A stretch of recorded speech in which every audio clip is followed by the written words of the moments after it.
Hi everyone and welcome back to another video. So are you trying to create a listing but Facebook won't let you post? The can't post on marketplace error usually means there is a restriction, policy issue or account related problem.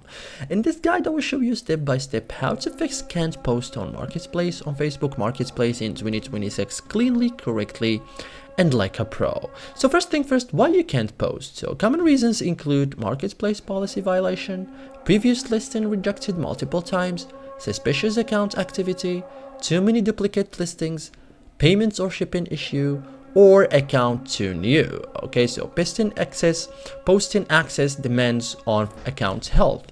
So first thing first, you can do open Facebook, tap the three lines here, go to privacy and settings, or settings and privacy, tap settings, open account status.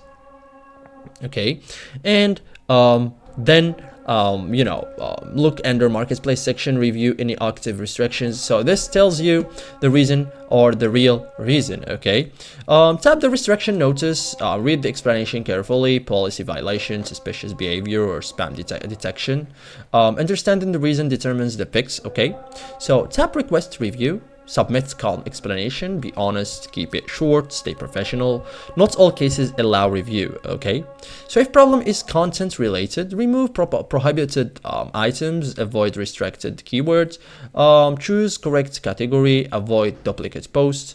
Clean listings prevents future blocks. Okay, so update Facebook app. Also you can log out and log back in and then restart your device. Okay, so thank you guys for watching this video and see you in the next tutorial.